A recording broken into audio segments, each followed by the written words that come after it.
It's been a long time for the Cubs. All right, well, President Obama backtracking on his plan to remove U.S. troops from Afghanistan. Before he leaves office, the commander-in-chief claiming that U.S. forces on the ground simply haven't met their goals. This decision is not disappointing. Continually, my goal has been to make sure that we give every opportunity for Afghanistan to succeed while we're still making sure that we're meeting our core missions. Joining us now is KT Guttenberg, a former German Minister of Defense. KT, thanks for being with us this morning. Thank you, Sarah. What do you make of this change of strategy coming from the president? Does it come by surprise after having set a date, 2014, which was probably the most stupid date I've ever heard in when I was in office? So I always had the impression when we talked to Afghan counterparts that they told us, you've got the watches, we've got the time. And I think that sentence says it all. And I'm actually not surprised. It is, as he said, it's probably not a disappointing move. For him it is disappointing because the goal was a different one. And I'm quite worried that we might lose Afghanistan even if we keep troops there. Interesting. Even if we keep this many troops there, is this even enough? Is the big question. Was it ever enough? And was the strategy always right? That's probably the question. It was certainly right to go there at the very beginning. And then our expectations started to blossom. And more we dreamt of an Afghanistan with Westminster democracy standards. It never happened to be. So we were the third biggest troop supplier, Germany, and I encountered many widows and others. And thinking about them now and telling them, well, this is where we are. The UN now is telling us this is the worst development of Taliban since 2001. This is all not too comforting. Well, and I think when you give away the strategy, like you said, KT, with the timing, I mean, it reminds me of Syria and the Red Line. The countries are just going to push you. The opposition is just going to push you forward and say, okay, we're going to cross it. We're going to push it past 2014, 2015, whatever you think, and see what you do. And then this is what happens. We backtrack. We don't act in Syria. And then look where we are. Well, that's always a problem with foreign affairs, security affairs. If you start to tie it to election days at home, it can't work. That's a very simplistic point, but it cannot work. What is the end game here? I mean, clearly this was a really bad tactical move.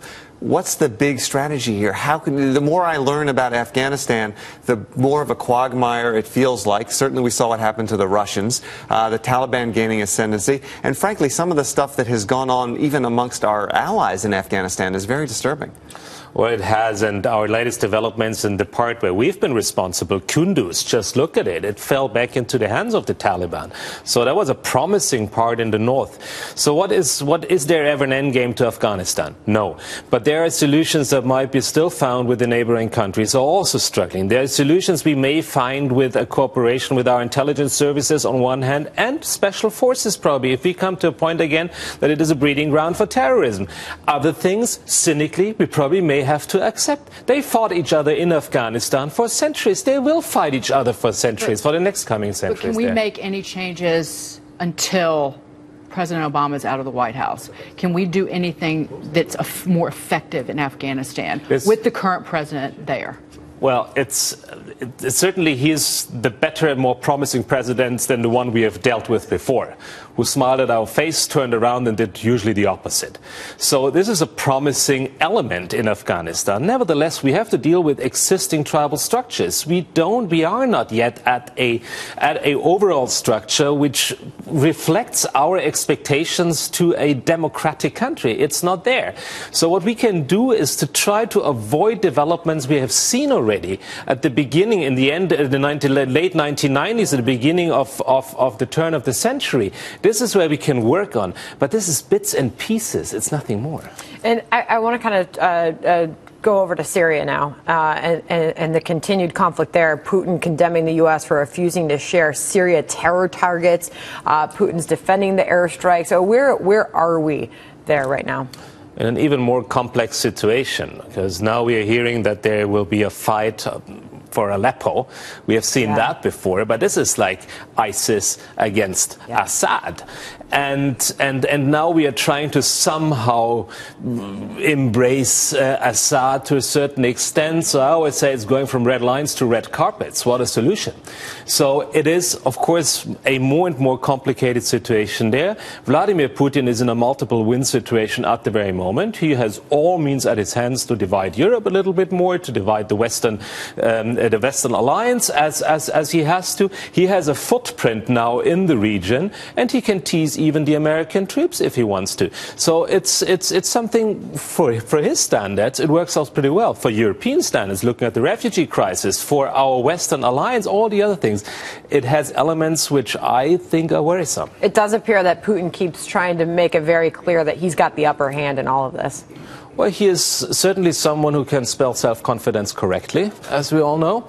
And good hockey player, too, I hear. And that's the thing, KT. Like, why?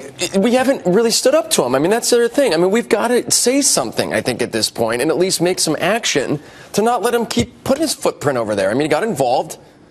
Get out of there. Well, it's one thing if he would be only helpful fighting ISIS. I'd say, okay, we need partners down there, without a question. But if he uses his forces to also fight the rebels and to support Assad, it doesn't make the situation better for the surrounding country. For Turkey, where we've tried to somehow come to a deal yesterday in the European Union with the European Council, all those things are where we have to stand up. Yes, we have to be clear to Putin. It's a language he understands. That's the only one, not that force. But instead, we cut a deal, a very lucrative one, with Iran, the greatest ally of Russia in the Middle East, and we assumed that Russia would work with us because we got on board with that deal, and he did the exact opposite. In this multiple win situation, another little breakstone which helps him a lot. He has a partner for oil prices. He has a partner down there for many other aspects. So the deal is probably the lousiest one we could have achieved. I've said that before, and in other terms. But on the other hand, it is the deal we have right now. It's just one footnote on that, if I may. If we break that deal from the US side over here, you will not have Europe in the boat. So that's one thing to consider. They're already cutting economic deals in the nation. Right. KT Guttenberg, thank you for joining us this morning. Thank you. All right. Well, we